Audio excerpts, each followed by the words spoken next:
श्री गुरुचरित्र कथासार अध्याय 24.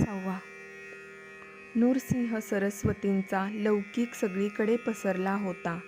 अनेक भाविक त्यांच्या दर्शनासाठी गाणगापूरला येत असत व समाधानाने परत जात असत. गाणगापूरपासून जवळच कुमशी या नावाचं गाव आहे. त्या गावात त्रिविक्रम भारती या नावाचे एक तपस्वी राहत होते. 3 वेदांचा अभ्यास त्यांनी पूर्ण केला होता. नित्य देवपूजा व ध्यानधारणा करण्यास ते कधीच चुकत नसत. मनात नेहमी नरहरीचे रूप स्थिर करून त्यांची मनापासून पूजा करण्यात त्यांचा बराच वेळ जात असे. त्रिविक्रम भारतीने नृसिंह सरस्वतींचा लौकिकही ऐकला होता, पण त्यांच्या मनाला ते पटत नव्हतं. हा सारा ढोंगीपणा आहे, लोकांना फसवण्याचा मार्ग आहे, असं ते अनेकांना सांगत त्यांची निंदा करीत.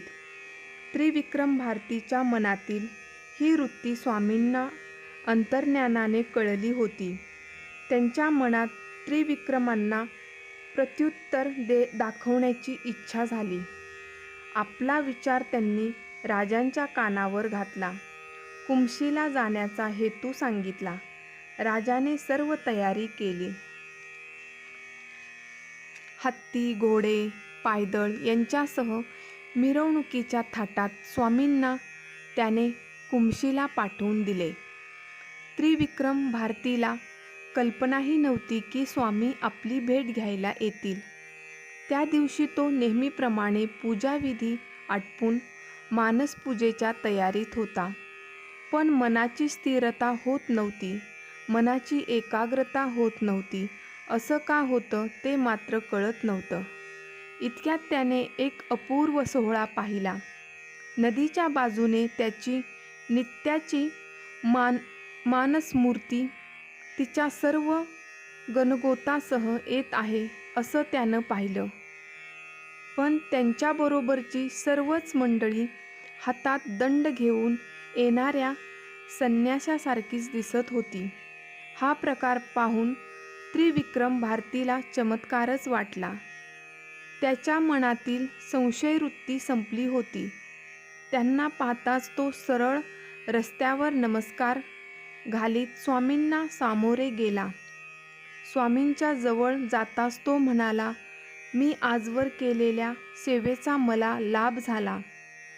आपणा अज्ञानी जनांचा उद्धार करण्यासच अवतरला आहात.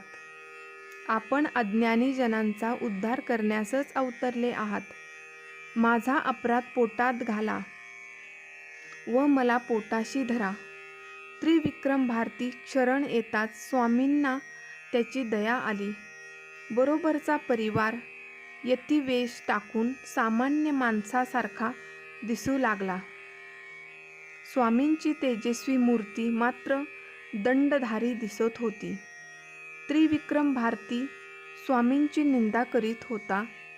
ती संशयवृत्ती पुरी फिटली होती. स्वामींची थोरवी त्याला मनोमन पटली होती.